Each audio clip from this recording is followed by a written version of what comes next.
Well, hello and welcome to another week on my very hot allotment. And I think it's about the 15th of September, I think. And it's unbelievably hot. We just had a lovely weekend away at a place called Randamoyne, which is in central Wales, up in the mountains. Absolutely stunning, and the weekend was beautiful. Couldn't have wished for it any better. But, we got back last night and I spent the day or the afternoon and the evening in the garden, deadheading and tidying up. It's that time of year when everything starts to get a bit scraggly in the garden and flopping over, and it just needs tidying to keep it looking at its best. Although if I'm honest, the garden is past its best, but that's not a problem. As is the allotment, I have to say. I watched Gardener's World last night and Monty Don said September is the month when the harvesting is at its peak, and he knows his stuff and he's probably right. But I have to say, my experience on my allotment, and I'd be interested in anybody else's comments, is I've already had my best month. I think that was probably August. We had a lot of rain in August and everything grew beautifully. And the thing about an allotment year is it's always different from every other year. And if you've got an allotment or a kitchen garden, you'll know what I'm talking about. Some years things flourish and some years things don't. So for example, this year, what has been good? Well, the leeks are superb. My potatoes I'm over the moon with. The blueberries have been fantastic. The blackberries were the best we've ever had. Things that haven't been so good, the runner beans have been a disaster. They came and went within a couple of weeks. The French beans, they were the same. We had almost no crop off of them. The sweet corn was almost all eaten by, I'm guessing, rats, maybe birds. I really don't know. But it wasn't eaten by me and my wife. Yeah, the pumpkins, I've had a few comments from Faynites and others to say, there's definitely something wrong with that soil in the pumpkin bed, and I agree. There's something going on there, and I don't quite know what. But the pumpkins have been tiny. I did worry for a while I wouldn't get any pumpkins, but I have, although I haven't been down there to have a look since I got back. So yeah, some years things work, some years... The celery was a disaster. I tried that in pots, it didn't work. Excuse me, wiping the sweat off my head, but the shed is still baking. I've only just opened it. It's like a greenhouse in here. Yeah, so I've learned to be fatalistic about it and not worry. I've got a little tripod down there of some runner beans. I think it's Painted Lady, that's one of the other plotters gave me. And I've just had a little picking off of them and they're superb. But the ones I grew, and I grew a lot of them, I never got really any decent pickings. They went very big, very quick. And of course, once they're large and the seeds inside have swollen, they're stringy and inedible. So I don't worry about that. That's what's happened. Next year will be a different year. And I'm going to do the runner beans slightly different next year. So yeah, don't worry about it. Anyway, it's just a comment, and I'd be interested, like I say, in anything you've got to say about your plot. The news here really is about this fence that I decided to put in down the edge. And I said to you in a previous video that it was a project for the winter. Well, in true Martin style, I'm impatient, I don't wait, I can get on with things. And I've got access to pallets from the garden centre. The chap there kindly lets me have the ones that he doesn't get any money back on. So it's only really limited by how many times I go there and how much space I've got in my van with all my tools. So, and cardboard, again, I've got an unlimited supply. So I've made a start, and I shall show you in a minute. And in fact, I've got 4 more pallets with me today. So I'm very pleased with the way that's going. And, I expect that project to be finished by the end of September, to be honest. And it was going to be something I did slowly over the winter. I'm not very good at pacing myself with anything. I tend to go at it hard and fast, and sometimes that's a good thing, and other times it hasn't worked for me. We'll say no more. Anyway, I'm not expecting this video to be a long one. I'm up here for a couple of hours this afternoon, and I shall try and edit it and post it tonight. But yeah, the other thing it's worth commenting on is I'm fairly relaxed now. We're midway through September on the tidiness approach. You know, I haven't had a day up here now for well over a week, and I only get the odd hour, and the weather's been so hot that when I come up here I'm just watering. So there's a lot of weeds everywhere. There are even weeds growing in chippings, but I'm not too worried. As each bed, you know, for example, the sweet corn is finished, and what I shall do with that is one day when, you know, October, November time, I'll leave it where it is, and I'll bring the chipper up and I'll chip everything, all the old blackberry canes that have finished. I'll put all the sweet corn stems through the chipper. Anything that is brown enough to go through the chipper, I'll do that. So I'll sort that bed when I clear it out. So there are several beds that need sorting, and I'm simply not going to worry about it just yet. Another job I'd like to do is I haven't really looked at my leaf mould all summer. I've got 2 years worth in that compost bay. So I'm thinking what I'll do with that is I will simply empty it straight onto 1 or 2 beds. It won't go far. Despite all the effort of bringing in, you know, many bags worth of leaves, if you've ever grown or made leaf mould, you'll know it just reduces to nothing.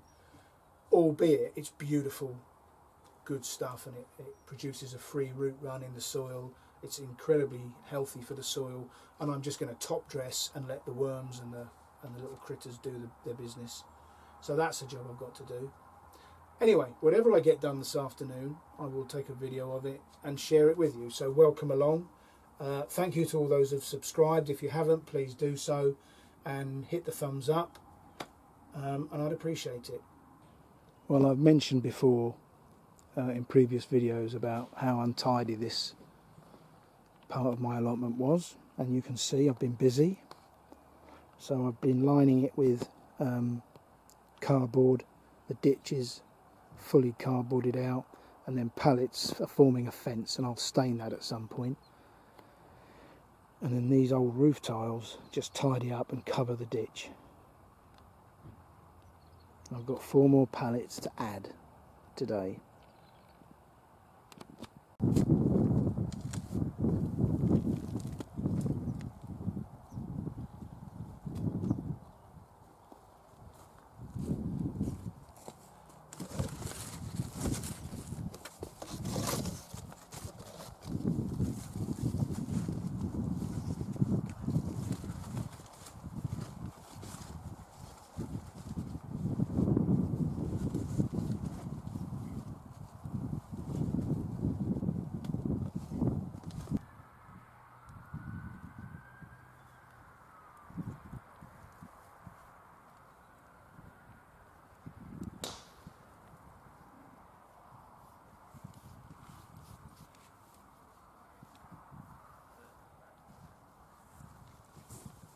This second or third tub of carrots, sweet candle, are turning out to be absolute gems. They're all growing beautifully straight. There's a little bit of nibbling around the tops where they've been exposed, and I guess it's slugs that have had a little nibble, but you know, I chopped them off, and the carrots themselves are absolutely fine. Very pleased. Quite proud of them, actually. That's another ingredient in the coleslaw sorted, and all the onions are at home, so looking forward to that tonight. Well, I hope you'll indulge me. I'm going to read a little bit more of my dad's life story that he wrote recently.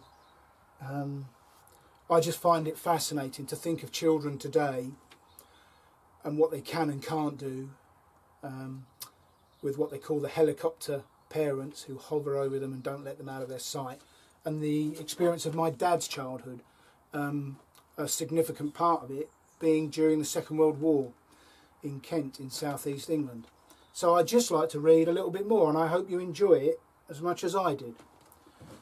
My closest shave of the war took place during the school holidays in the summer of 1944. So he would have been 7 years old, and his sister Sandra, who was going to be mentioned in a minute, would have been about 2. 7 years old, my dad, at this moment, in the Second World War. It was a super hot day, 1944. It was a super hot day. The only place to be was the Strand at Gillingham. That was a place where, on the shores of the River Medway, and it's still there today as a leisure place. The muddy foreshore of the River Medway had been overlaid with building sand and ballast, forming our own seaside. A concrete promenade separated the beach from the grass area with its elaborate bandstand. The beach was crowded. This was the days, too, before parents were afraid to let children out of their sight. So there I was, down the Strand, aged 7, with my 2-year-old sister Sandra in tow. So it's during the war. Bombing is actively taking place, albeit it's nearer the end of the war, so not quite so bad. And I suppose they're about 3/4 of a mile, maybe a bit less, from their home. No mum and dad. Dad's away with the army and mum's busy. A 7-year-old and a 2-year-old. The tide had reached the sand. All us kids were building walls to keep the tide back, and Sandra was further back amusing herself. One by one, people became aware of the distant but unmistakable sound of the V1 rocket, or doodlebug, as we called them. If you don't know, towards the end of the war, the Nazis produced a jet engine bomb which had enough fuel in it to allegedly get it to London, where the fuel ran out and the rocket dropped as a bomb, and they were frightening. One by one became people aware of the doodlebug. Everyone old enough to understand now searched the skies for it. There was a black speck over Sheerness at the mouth of the Medway. In a matter of seconds it was obvious it was heading directly toward us.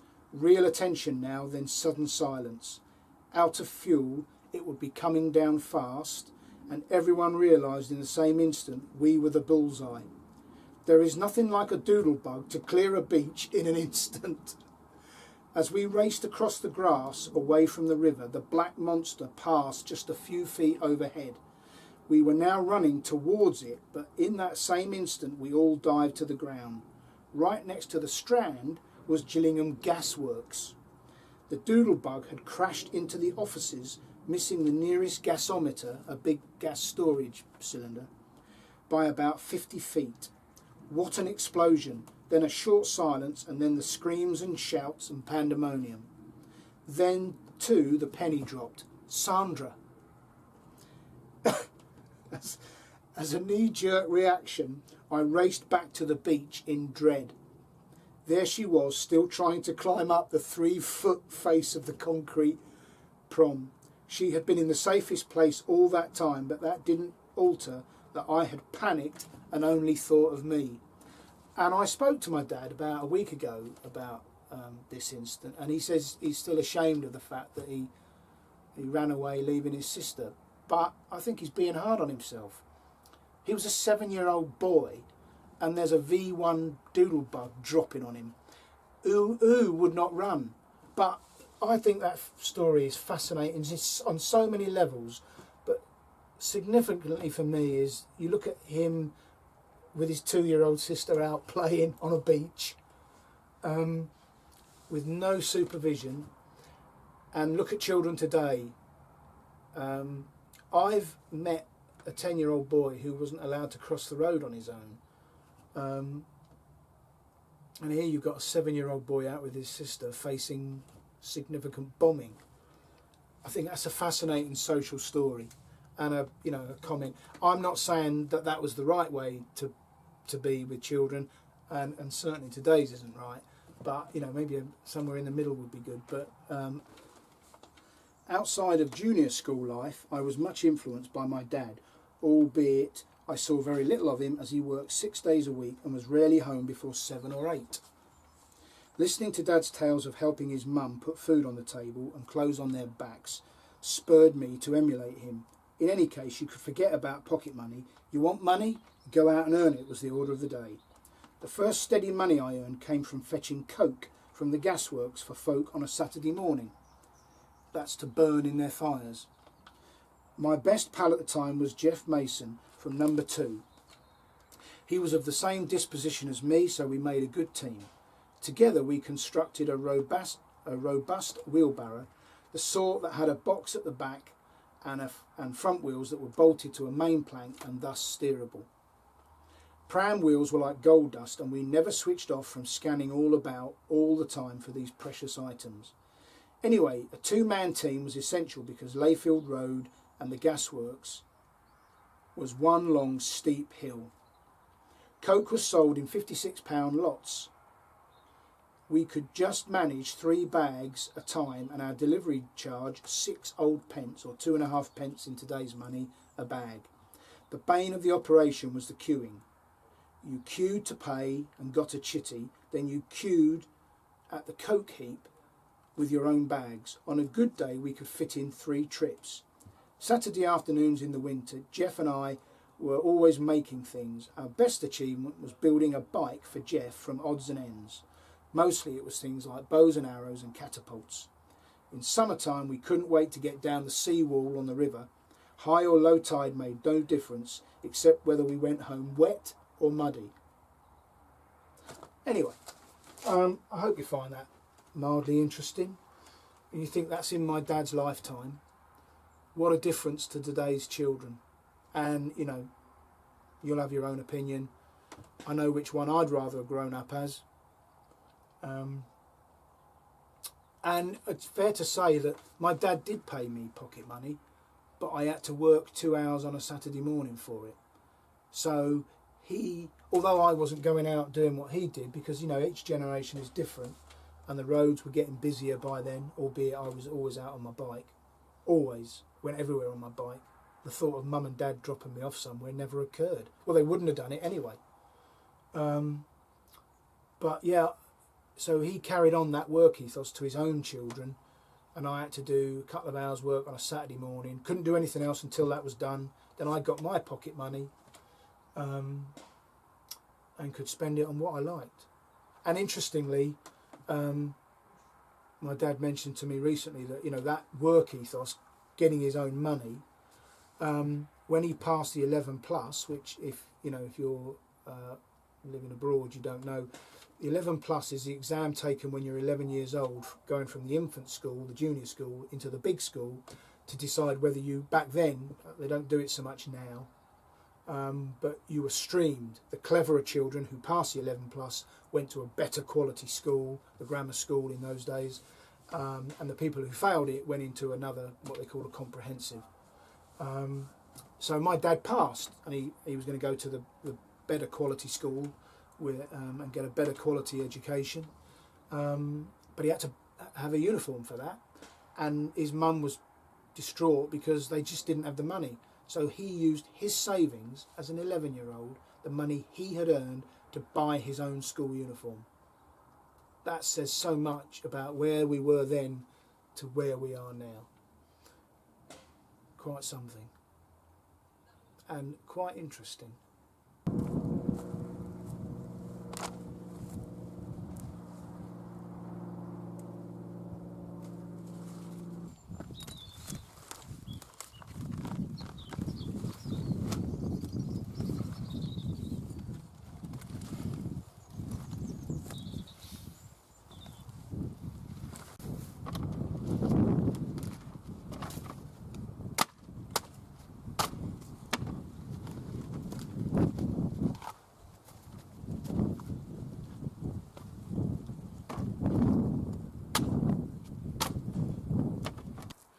Well, if I'm honest, actually it's a bit big, but I don't like to complain.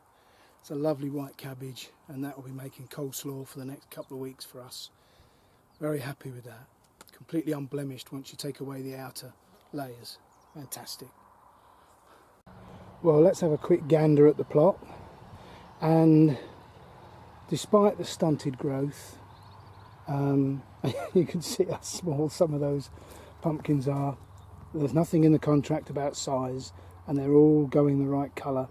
And this late or this late summer sun and heat is doing them the power of good. I've cut the leaves back to allow the sun in to ripen them, and there's quite a few butternuts here. These came good in the end. Very happy with all the mulching of the paths I've done, and we've had another delivery of chippings from the company that I contacted, thanks to Steve, and they drop off on a regular basis and everybody's using them, and it's going very well. It suits both the company and the plots. So the sweet corn is all finished, it's all gone, the cobs have been eaten. I've had a few, but yeah, they're done. I've got some late cabbage and cauliflower in that netting, may or may not come before we hit the autumn proper. The Brussels sprouts are forming on the stems quite nicely. It's all looking good. And the butternuts in the middle there, I can't really tell what's under there, but I'm not about to start stepping in there to cut the leaves back. The leaves will die back of their own accord, and then I'll know what I've got. This Dechogia beetroot has come good, and some of it there now is all ready to pick.